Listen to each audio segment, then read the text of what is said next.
Maria Eduarda, eu sou terceiro A, e a gente está aqui no Podclo, o podcast oficial da Clotilde Oliveira.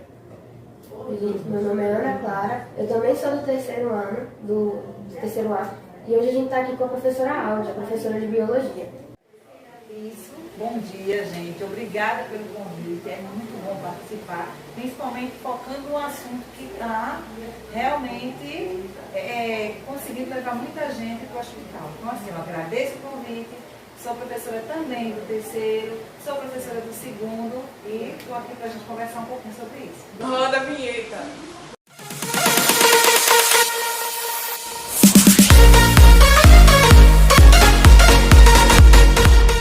Então, professora, uma dúvida recorrente. O que mata o mosquito da dengue realmente? Bem, a gente precisa tomar algumas medidas de prevenção.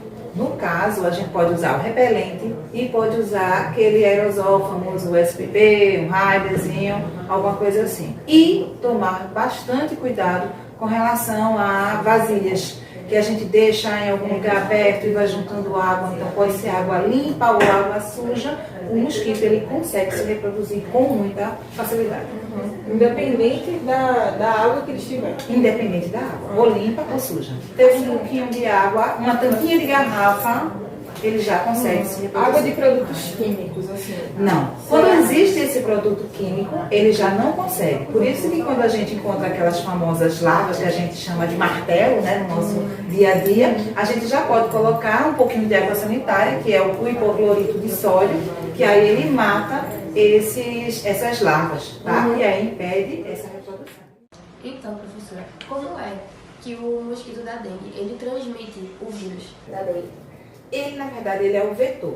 Então, ele vai passar de uma pessoa que está infectada para uma outra. Então, se você está com dengue, esse mosquito vai lá e te pica, ele vai levar isso aí para contaminar várias e várias outras pessoas. O mosquito, normalmente, ele é de hábito diurno, ou seja, ele vai estar bem durante o dia, tá? Mas isso não significa dizer que à noite também ele não apareça. Ele tem uma característica bem diferente com relação ao outro mosquito.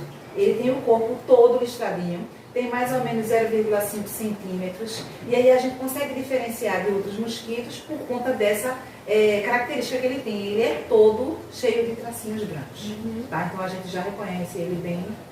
E ele é o único mosquito que tem essa aparência? Ou tem Não, ele é o único mosquito que tem. Então essa é uma característica dele. Olhou, você já vai saber, você já vai identificar que é o mosquito da dengue. Fácil de saber. Sim, sim. E, professora, assim, sobre agentes de saúde? É uma questão importantíssima, principalmente para a nossa população, que hoje, devido à questão da violência, não permite tanto a entrada de pessoas estranhas em nossa casa. Mas a gente tem que perceber que essa questão do agente de saúde é super importante. Então, eles vão estar lá de colete, de crachá, de boné, de pasta, tudo organizadinho. E eles sim precisam entrar na tua casa. Para quê? Para que ele leve, além das informações, o hipoclorito de sódio. Então é o que ele vai colocar lá na caixa d'água, nos barris. Por quê? Porque a gente passa muito tempo sem água e aí a gente começa a juntar essa água. Ah, mas eu deixo tudo lá atrás, bem tampadinho, mas mesmo assim pode acontecer. Então ela vai te disponibilizar esse hipoclorito, você vai colocar dentro e aí mata qualquer larva que esteja lá. Certo? Entendi. Mas assim, sobre realmente esse agente de saúde, a senhora falou, não, eles vêm bem vestidinhos, fardados e tal, mas ainda assim a gente tem aquele receio. Existe algo que a gente específico que a gente possa conseguir identificar esses agentes de saúde? Eles vão estar com crachá, com esse colete, com o símbolo, né, do caso da Prefeitura do Recife, e aí eles sempre vão se identificar, tá? Então, assim, você pode pedir o crachá, ele vai te mostrar, ele vai estar de boné, ele vai estar todo equipado. Certo. Sim? Então, a gente tem, sim, que abrir as nossas portas para esse agente de saúde, que é importante.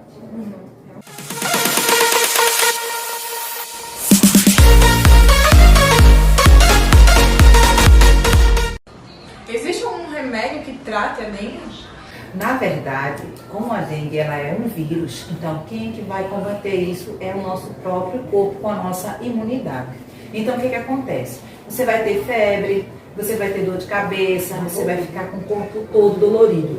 Na verdade, você vai tomar remédio para, no caso, a febre, um antitérmico e um analgésico para as dores que você vai sentir. Mas, na verdade, quem vai fazer essa luta, esse combate, será a tua própria imunidade, tá?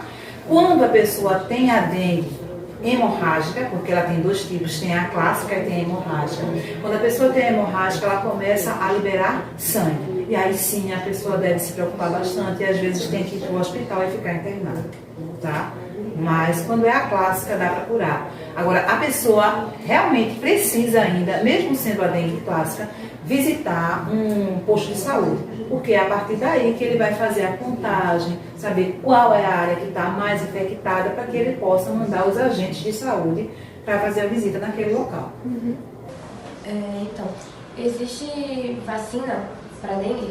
Nós já temos uma vacina, né? Então, graças a Deus, essa vacina já está chegando, principalmente aqui no nosso estado, e já está sendo liberada para a população. Aqui em Recife, sim. Agora, a população, ela ainda está meio receosa. Então, é interessante que esse projeto aconteça principalmente na escola, porque é um momento que vocês vão também estar agindo como agentes. Então, agentes de quê? Vocês vão estar disseminando esses conhecimentos sobre a questão da dengue. Então, vocês vão levar isso para a casa de vocês, para a igreja, aonde vocês estiverem, certo? Então, assim, vacina é útil e vacina é importante.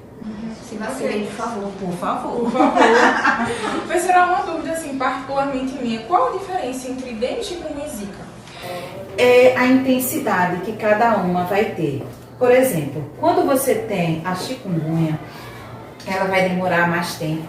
Você vai se sentir bem mais com mal-estar, mais dolorido. E aí você vai até mesmo precisar ir ao médico para que ele passe alguma medicação para você.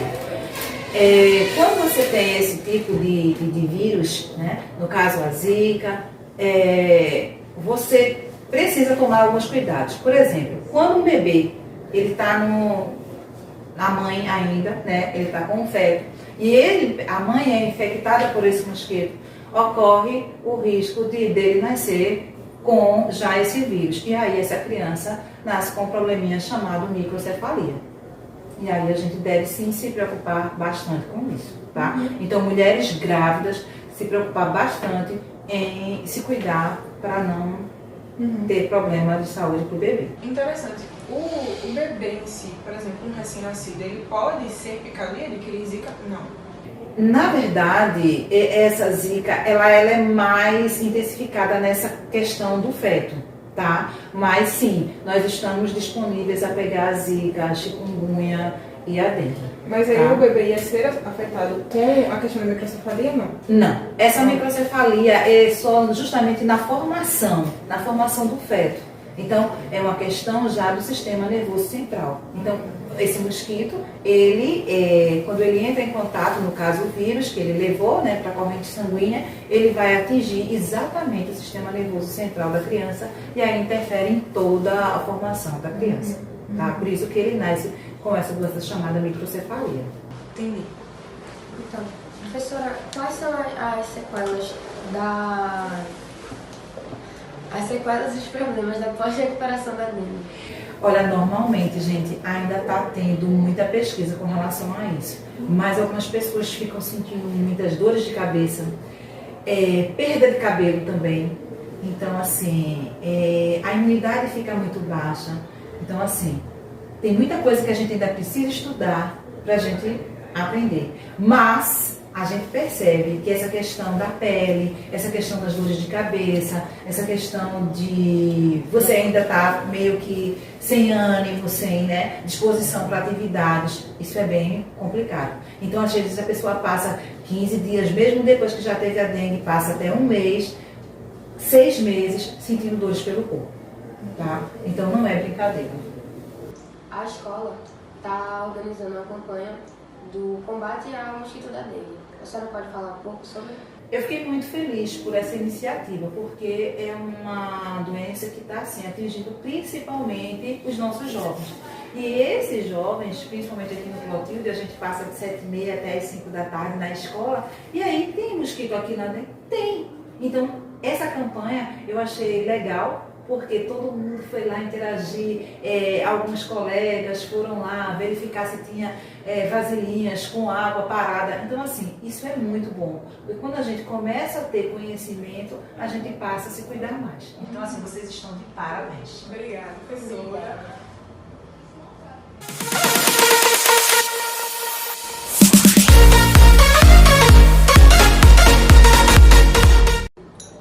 Tá na hora da gente acabar o podcast por hoje. A gente agradece a professora Áudia. Eu que agradeço. Agradecemos muito a professora Áudia por participar do projeto do podcast, aos colaboradores do projeto, Jameson e Sandra, muito obrigada. E muito obrigada a todos vocês que ouviram. Muito obrigada, né, a todos os nossos ouvintes e a professora Áudia, né, que deixou de dar a aula dela aqui para vir falar com a gente sobre dengue, né, nossa campanha aí. Fique ligado você também no próximo episódio do podcast.